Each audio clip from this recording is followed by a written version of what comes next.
this one? Yes. So look, Poppy, look, can you see? This is where Daddy's going to go.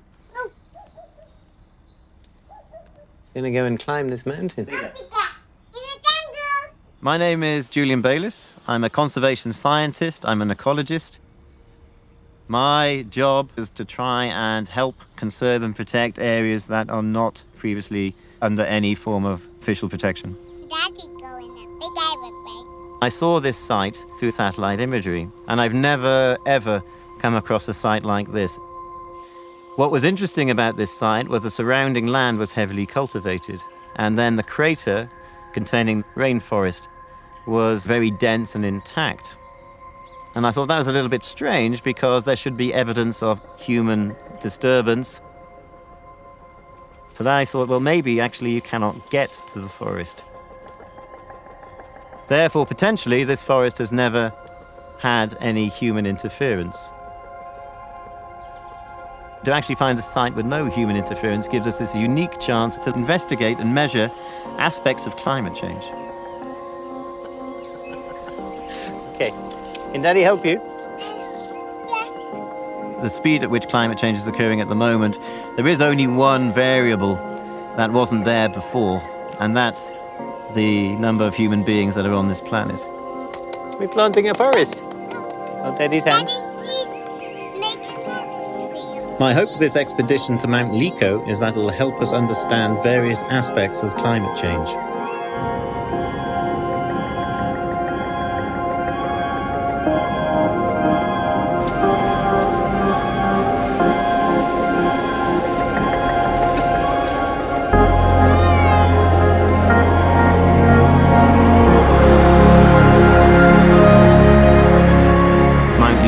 Looks a bit like a volcano. It's about 1 kilometer across. It has a crater, it has a rim, and it has a basin of rainforest. It has these very smooth granite edges that rise up to over 0.5 kilometer. It looks a little bit like a fortress. Bom dia. Bom dia. Como está? Está bom.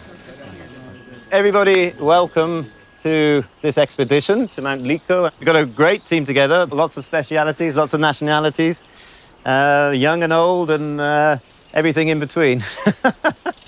The 2 climbers, Jules Lyons, one of the best free climbers in the UK, and Mike Robinson, also one of the best free climbers in the UK, have been rigging the climb. It's 125 meters the last couple of days now, and it's basically ready. They're going to finish it off this morning, and then we're going to start sending people up. So good. I think this is going to be a really interesting expedition. I think it's going to be a really exciting expedition. I'm expecting to find lots of new stuff, new species, hopefully, and make this trip really worthwhile. Anyway, everybody's welcome. Thank you very much for coming. Let's start working.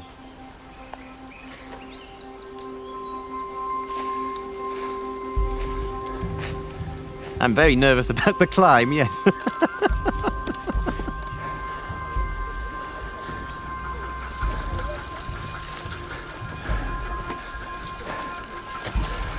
The thought of being alone and exposed on the rock face is terrifying to most of the scientists because none of us are actually climbers.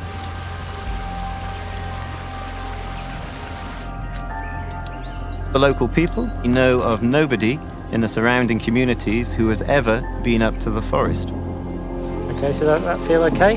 Yeah, it feels Right. okay. Okay, so you keep doing that, so it's tighter and tighter. Yeah, and then up you get. Then you just tuck it away. Step in like this. If you can, your foot should be tight in the leg loop all the time.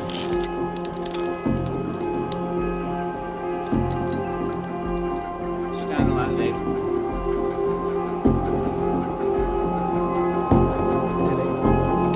Ah!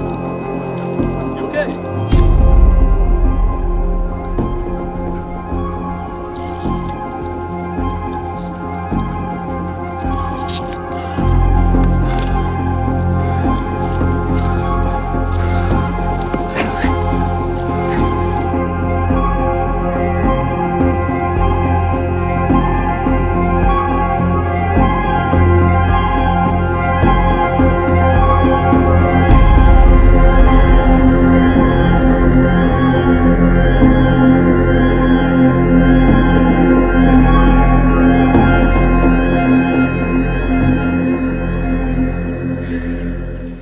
Okay, I'm up! Woohoo!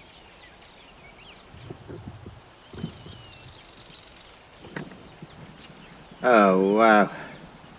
Look at all these beautiful butterflies.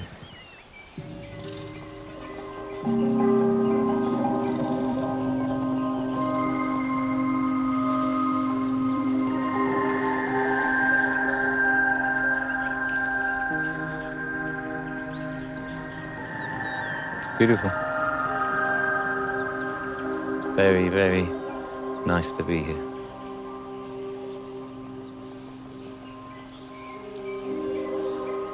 As a scientist, I'm very lucky to be able to visit these largely unexplored natural areas such as these rainforests and to spend time in them and to see the magic and the beauty that they have to offer and to show people.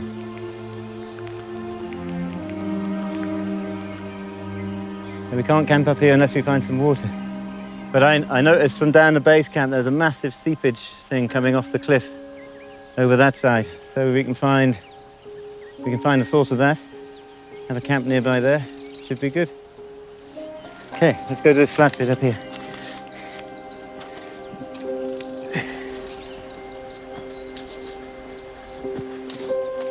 Well, this would make a lovely campsite. Look at it, beautiful. Nice on the edge, nice and open. Perfect. Okay, let's set up camp. We have the best scientists in the world on this expedition. We have a truly international and global team. There's nobody being paid for this expedition. Everybody who is here because of the desire to conserve these places. Done. Home. All the way up the hill. Are you exhausted? Not excited, excited.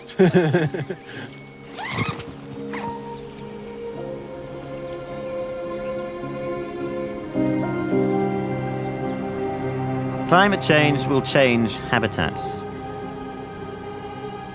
Nothing works in isolation, so if the climate changes, then the forest changes, the plants change, the animals change. When you've got human interference on top of these habitats, it's very difficult to actually distinguish between what is actually relating to climate change and what is actually relating to human interference. So here we have a very unique experience with a forest which has had no human interference, and so therefore any changes that we find on Mount Lico compared to other forests that we looked at will be down to climate change. To have a good baseline to compare it to, so to be like, this is the carbon that should be in the forest, and then compare that to other sites that are disturbed, we can see effectively what the human influence is and add that to the man-made climate change part of the equation, because it's not the forest releasing carbon, it's us causing the forests to release carbon. We're looking to maybe through the soil cores, go down, go back in history, and see if we can get some estimation on what the climate was like maybe 1,000 years ago here. We're looking for a history, a bit of a storyline between then and now. The other major aspects of this expedition will be to look for new species to science. I'm going to pass me a bucket so I have an idea. There's a bucket right here. See how you're doing. Oh, Not so my bad. goodness. You're We put them 80% level there. with the soil. So what we're doing is putting in buckets so that we can catch small vertebrates. So any shrew we get up here is almost certainly going to be new to science. So any shrew I will be very excited about. The world is full of secrets, and we have not discovered a fraction of them. And the more new species a particular site has, the more importance you can then attribute to that site, and that can then leverage what's protecting these sites.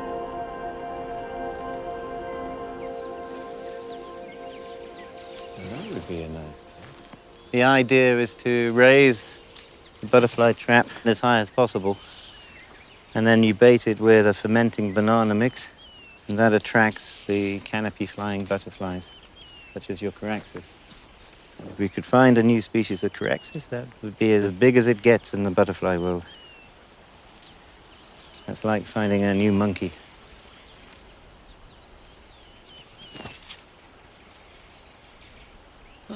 Not too far off. This time, probably tomorrow, we'll come back and we'll have a look at it. And I can almost guarantee we'll have butterflies in there. They are very magical creatures. Most of the time, I just like watching them. We only have a limited amount of time in the forest on Mount Lico to discover as much as we can. It's going to be intense work.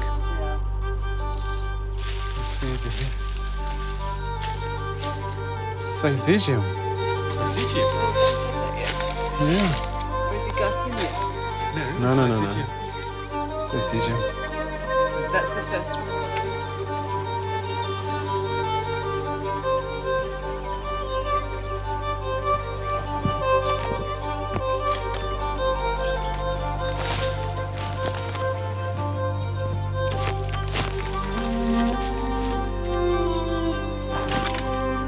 I've been lucky enough to find quite a few new species over the years, including many butterflies. And for my daughter's first birthday, I named a butterfly after her, Poppyana, Cymatoe belisai Poppyana. My beautiful daughter Poppy, she's very inquisitive. So she says, Daddy's going to the mountain, or Daddy's going to the forest. So she already knows where I am. It is a unique experience to see the wonders of nature, see the magic of nature. And for my daughter not to be able to experience that makes me very sad. It is a possibility that she won't, because it is possible that these sites won't be there.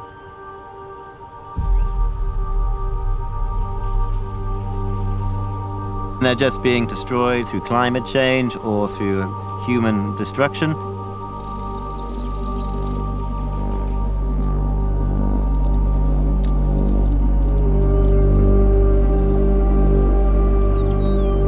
These animals and plants that are being forced into extinction have been evolving over millions and millions of years to get to where they are today.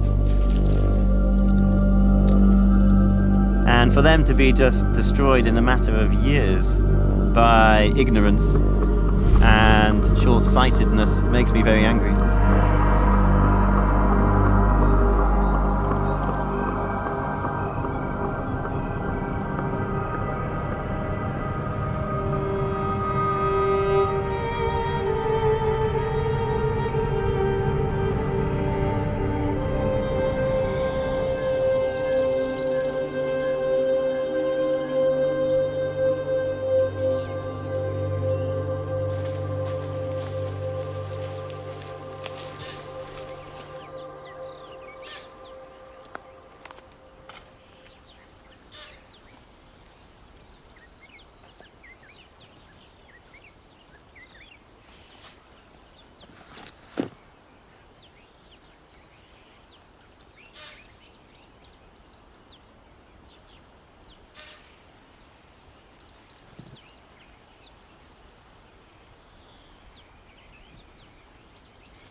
Antelope about this big.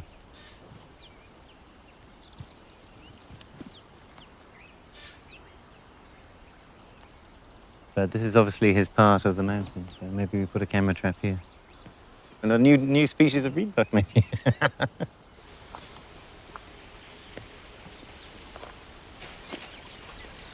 Yeah, there's somebody inside. A little fellow. Have you got something, Ara? We got a musk shrew, yes. Hey! That could be our first new species. Super. I hope so. It's pretty cool. Yeah, I was very Our happy. first decent discovery. Excellent. Well, that's great. Lovely. All that hard work has paid off already. Every layer of soil is going back in time. And at this point, well, the deepest part of this pit is probably 1.3 meters. And at the average rate of deposition around here, we'd expect to be several thousands of years old. We were expecting maybe a 30 centimeter soil pit.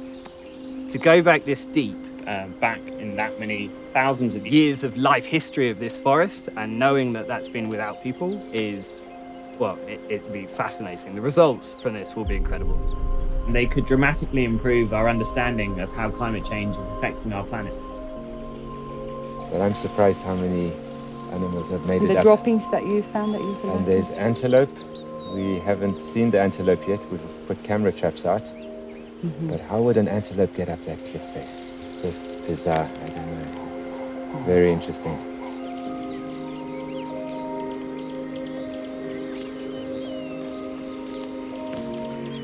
Okay, there's 5 here. 3 of them are the black Caraxes, which is that group. Oop, black Margarita. And they're the 2 that are remaining, so these are the interesting ones.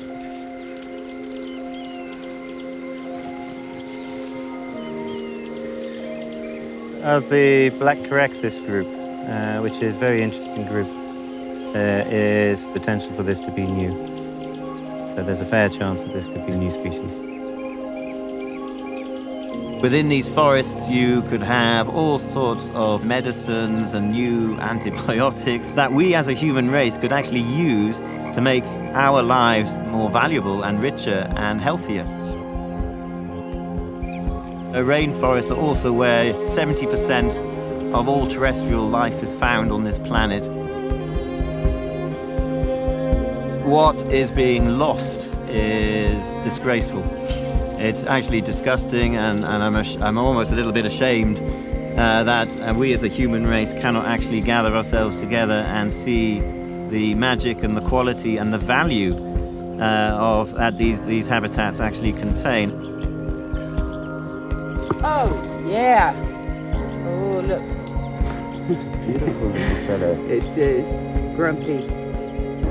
And hopefully the evidence that we generate, the research, the new species, all of that we're going to use towards protecting these sites and conserving them for future generations.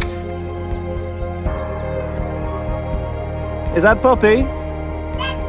Hello, Poppy, it's Daddy. Daddy's in the forest on the mountain. I'm having a lovely day on the mountain, thank you, Poppy, yes. I wish you could be here, Poppy. I think we have it in us to find a different path.